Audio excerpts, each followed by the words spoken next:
एक हकीम साहब हुआ करते थे जो बहुत ही नेक दिल और दीनदार थे, जिनका दवाखाना एक पुरानी इमारत में था। हकीम साहब रोज अपने दवाखाने जाने से पहले अपनी बीवी से कहते कि जिस चीज की जरूरत तुमको आज है वो तुम एक कागज पर लिख कर दे दो, तो उनकी बीवी लिख कर दे देती। हकीम साहब अपनी दुकान पर जाकर सबसे पहले उस पर्चे को खोलते, बीवी ने जो कुछ लिखा होता वो उनका हिसाब लगाते और उसका टोटल करते।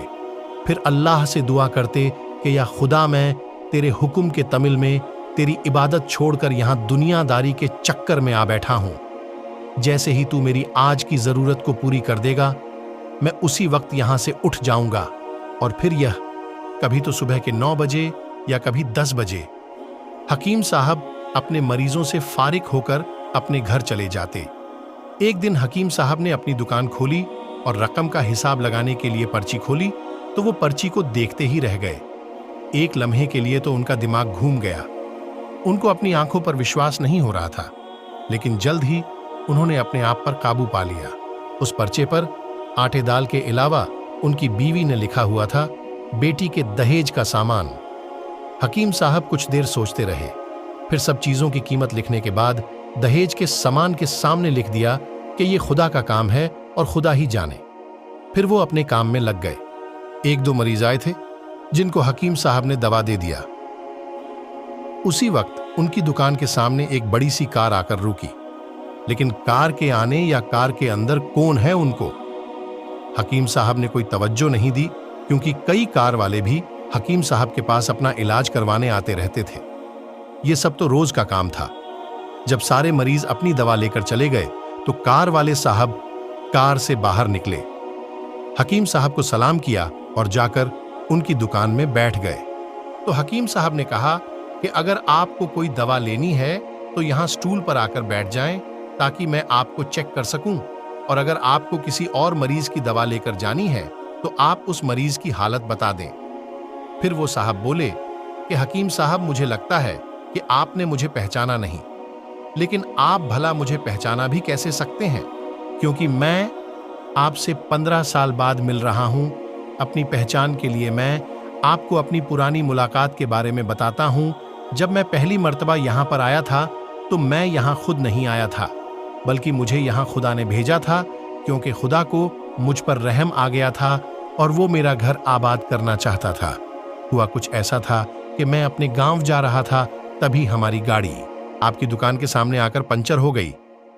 ड्राइवर गाड़ी का पहिया लेकर पंचर लगवाने चला गया था। तभी आपने देखा कि मैं गर्मी और धूप में गाड़ी के पास खड़ा हुआ हूं। फिर आप मेरे पास आए और दुकान की तरफ इशारा करके कहा कि आप अंदर आकर बैठ जाइए। तो मैंने आपका शुक्रिया अदा किया और कुर्सी पर आकर बैठ गया। ड्राइवर ने कुछ ज्यादा ही देर लगा दिया था। एक छोटी सी बच्ची भी मेरे पास खड़ी थी और बार बार कह रही थी कि मुझे भूख लग रही है, और आप उससे कह रहे थे कि बेटी थोड़ा सब्र करो, अभी थोड़ी देर में चलते हैं। मैं ये सोच रहा था कि मैं आपके पास इतनी देर से बैठा हूं, लगता है मुझे आपसे कोई दवा खरीदनी चाहिए, ताकि आप मेरे बैठने को ज्यादा महसूस न करें। मैंने कहा कि हकीम साहब, मैं इंग्लैंड में रहता, लेकिन आज तक मेरी कोई औलाद नहीं है। मैंने हर जगह इलाज करवाया, लेकिन अब सिर्फ मायूसी है। आपने कहा कि मेरे भाई, तौबा अस्तगफार पढ़ो और अपने रब से मायूस ना हो। याद रखो, उसके खजाने में किसी चीज की कमी नहीं कर। औलाद, माल, गम, खुशी, जिंदगी और मौत सब उसी के हाथ में है। किसी डॉक्टर के हाथ में शिफा नहीं होती और ना किसी दवा में शिफा होती है। अगर शिफा मिलती है तो वो खुदा के हुक्म से मिलती है। औलाद देनी है तो वही देने वाला है। मुझे याद है कि आप बातें भी कर रहे थे और 7 पुड़िया भी बनाते जा रहे थे। सारी दवाएं आपने 2 हिस्सों में करके उन्हें अलग अलग लिफाफों में रख दी। फिर आपने मुझसे पूछा कि आपका नाम क्या है मैन? कहा मेरा नाम अफजल है। आपने एक लिफाफे पर अफजल लिखा और दूसरे लिफाफे पर बेगम अफजल लिखा। फिर दोनों लिफाफे एक थैले में डालकर दवा खाने का तरीका बताया। मैंने बेदिली से दवाई ले ली, क्योंकि मैं तो सिर्फ आपको कुछ रकम देना चाहता था। लेकिन जब दवा लेने के बाद मैंने पूछा कि कितने पैसे देने हैं, तो आपने कहा कि बस ठीक है। मुझे कुछ समझ में नहीं आया, तो मैंने दोबारा पूछा तो आपने कहा कि आज का खाता बंद हो गया, तो मैंने कहा कि मुझे आपकी बात समझ में नहीं आई।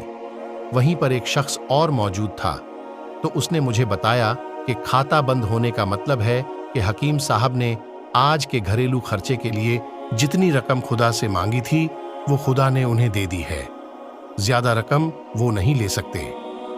बहुत हैरान हुआ और दिल ही दिल में शर्मिंदा हुआ कि मेरे कितने घटिया ख्यालात थे और ये सादा सा हकीम कितना अजीम इंसान है। फिर मैंने अपने घर जाकर अपनी बेगम को ये दवाएं दिखाई और उसे सारी बात समझाई, तो वो कहने लगी कि वो कोई इंसान नहीं बल्कि हमारे लिए तो वो एक फरिश्ता है। मुझे यकीन है कि उनकी दी हुई दवा हमारे लिए फायदेमंद साबित होगी। हकीम साहब, आज मैं 3 बच्चों का बाप हूं।